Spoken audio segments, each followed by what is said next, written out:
This is the biggest thing that you need to understand as an entrepreneur. You ready? No one is coming to save you.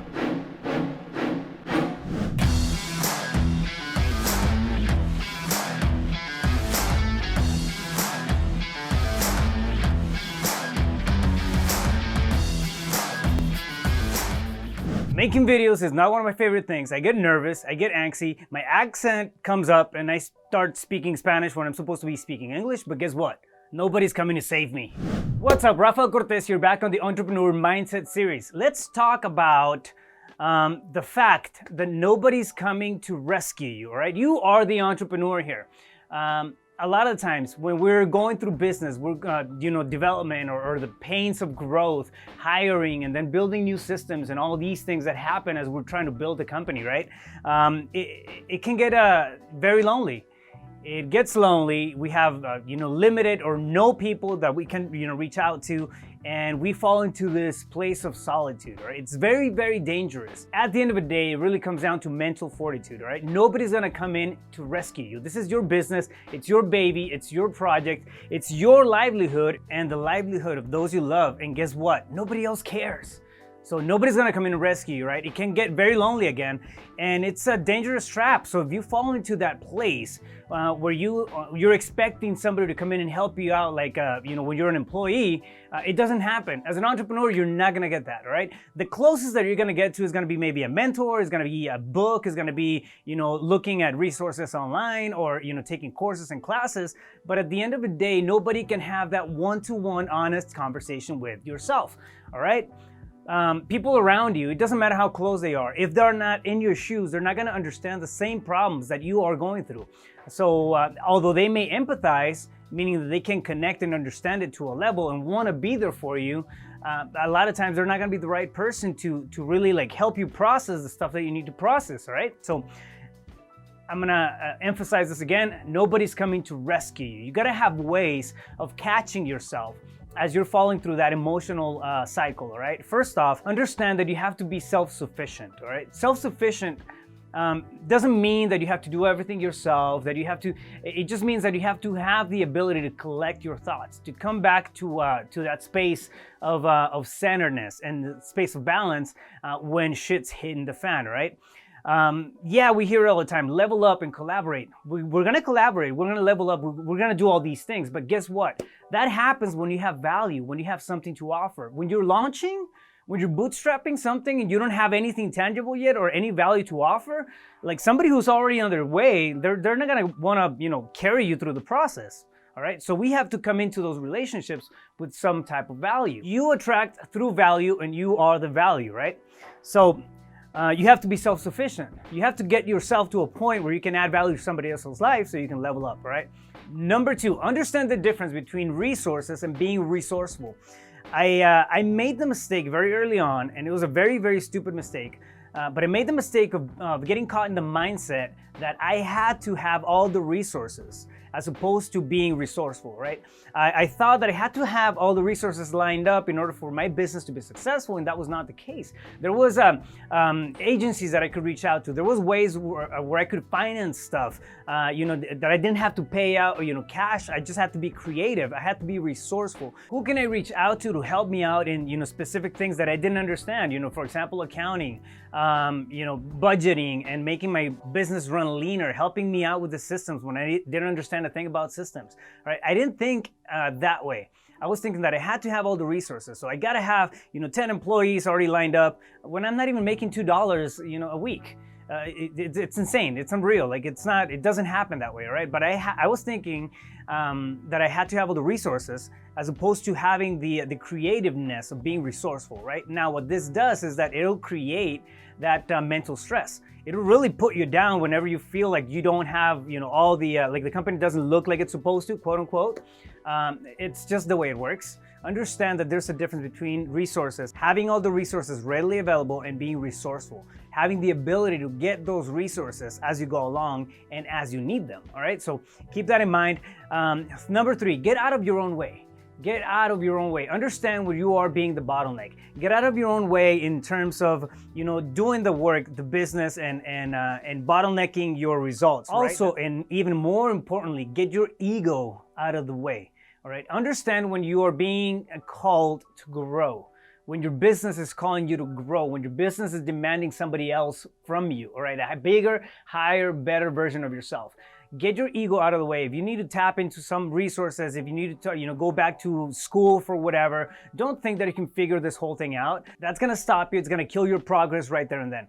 Get out of your own way. If you feel like you are being the bottleneck, if you feel like you're stopping, progress in any way, make sure that you do whatever it takes to get out of your own way. Again, when we're getting overwhelmed, when we're getting swamped with, responsibilities, tasks, and duties, and the business just, starts to pick up traction, this feeling of impending doom can come in, all right? And that's when all these feelings make us doubt in our own abilities.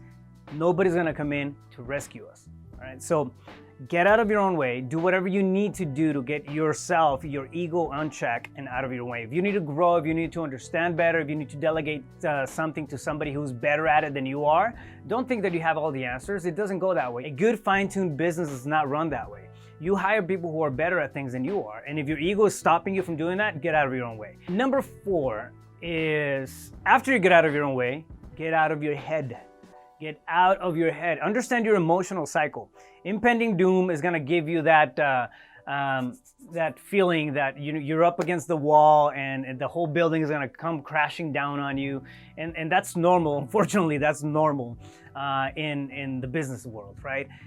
Just like we have low lows, we have those high highs that give us the purpose and give us the sense that everything matters. When you're in the middle of an impending doom, a feeling of impending doom, understand what triggered it, all right? So understand what your personal triggers are. So ask yourself these questions. This set of questions is gonna help you understand yourself a little better. What triggers me? I understand that, I can handle this challenge, I can handle this, but whenever this happens, oh my God, I just go batshit crazy, all right? That's very normal. Everybody does it. Okay, so understand what a real trigger is to you. What happens when you get triggered? What is the result? Is it a snowball, type of effect that it has on you? Does it really destroy everything that's happening around you? Does it put you down at an emotional level where you just, spend a whole week, just in your soapbox and wanted to cry it out and eating, ice cream and Chips Ahoy? I don't know. It's happened to me. That's why I'm talking about it that way. So, what's the trigger? And then what happens after that trigger? What is your reaction to it? What is your emotional reaction to it? And what actions follow right after that? And then, of course, you have to take into account what is the result. What is the result of that trigger? Does it just completely hammer me at an emotional level and I'm flatlined for 2 weeks? Does it destroy everything that's going around in my business? Like I mentioned before, do my results get stalled? Do I get pissed off at my employees? Do I get pissed off at my relatives? Do I not, do I lose my drive, my determination, my motivation? Like what happens? What happens? Understand what happens to you after each one of those triggers. And if you have 4, 5, 6 things that trigger you heavily, just make a note of them. Understand what the triggers are, understand what happens when you get triggered, and then understand the result. Now, I'm gonna give you an example of how this works for me, all right? So what triggers me? How many times, if you're in the real estate industry, like a lot of my audience is, how many times have you been to a close of escrow and on the day of, the thing just falls apart? It just, something happens, the lender doesn't, come through, the buyer backs out or, whatever. Something happens and now you're triggered, right? Emotionally triggered. When I was on the stage of survival mode, it was a big deal to me. Every single deal meant like it was, if it fell apart, it meant like it was the end of the world to me, right? So what happened? I really went into my soapbox. If a deal fell through and I wasn't getting paid on that deal, it wasn't even about the money itself. It was about the sense of failure. All right. So to me, I know that something like that is going to trigger an emotional sense of failure. And if I feel like a failure, I get depressed. All right. So now this is the second part, right? This is what happens. What happens? If a deal falls through, I feel depressed, I feel like a failure, and then I do lose my motivation. I need to get, I'm stuck in my head. And the more I think about, how bad it went or how much I sucked at that one deal, or I could have done this, could have done that, and then I could have, shoulda, coulda, woulda type of stuff, the worse it gets. Why? Because I'm stuck in my head. I'm still stuck in my head. What are the results? I stopped prospecting. I'm not in the mood. right? I'm not in the mood to have conversations. I'm not in the mood to talk to anybody. I feel like a failure, and I'm just walking around like a crying baby everywhere. And it's just a horrible setting. It's a bad setting, all right? But that's it's really what happens. And I wish I wasn't making that up. I'm not. But it's really what happens to me, or what happened to me when I would get hit with a deal that didn't close, and you just get depressed, right? So that's the trigger. Then what happens, and then the result. The result is that I don't generate any new business, so it just becomes this endless loop, right? So every time a deal would close, it wasn't even about the deal not closing, that money coming in. It was about me not wanting to prospect for the next couple of days until I got out of my funk, all right? Then it landed, all right? That's my emotional cycle. So now, what do you do? What do you do to get out of your own head when something like that impacts you? And I know it does. I mean, sit with it. You're gonna think about it. You're gonna come up with at least 4 or 5 examples of triggers that impact you and have a ripple effect on everything else that you do.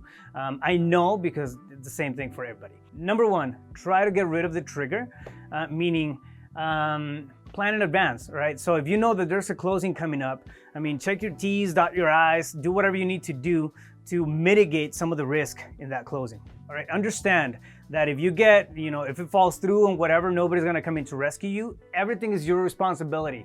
Everything comes down to you, all right? Everything, it's part of extreme ownership. So do whatever you can to have a smooth transaction and all that stuff. I mean, that's how I handle that part of it. I built systems, right? And the example applies across the board. It doesn't matter what what scenario you're talking about. Try to get rid of what's gonna trigger you. A very simple one, right? If you get triggered to eat in the middle of the night at midnight and you like ice cream, get rid of the fucking ice cream. Don't put ice cream in your fridge. That's how you get rid of that trigger. Right, so just get rid of the trigger. And number 2, have a plan. In the event that you do get triggered and you go on this emotional roller coaster, have a plan about what to do with it. All right. So in that previous example, my thing was to have a marketing process in place, something that would never stop. So even if the transaction stopped and I was feeling all mopey, I know that my marketing wouldn't stop, so I was going to get another closing, soon enough. And then I know now, I understand for me at a personal level that if I get triggered by something, I have to completely disconnect. Sounds counterintuitive, but for me it works. If I'm swamped and I'm overwhelmed and I'm emotionally triggered by something, I have to disconnect from it. So I have to completely stop doing what I'm doing instead of diving deeper into it. I have to completely stop doing what I'm doing and then go read a book, go work out, just get my head out of it and then completely disconnect so I come back to it with fresh eyes. It's just my way of dealing with that, but that's part of my plan, all right? So get rid of the trigger and have a plan in case you do get triggered. That's how you get out of your head, right? So just to recap, I know I said a lot of things, but understand, it's very important that you understand that nobody's coming to save you. You gotta have a way of getting yourself out of the gutter when needed, all right? You gotta have a way of getting yourself out of the gutter when you get that impending feeling of doom coming on you, because nobody's gonna come in to rescue you from anything, all right? Nobody cares as much as you do. That's the reality of it. So number 1, understand that you're self-sufficient. Number 2, get the difference between having resources and be resourceful. Number 3, get out of your own way. Number 4, get out of your own head. I hope that helps. Now, I want to know, when was the last time you got that feeling of impending doom and what did you do about it? Come on, let's have a conversation. Don't forget to like, share, subscribe, and follow. Stay focused. You got this.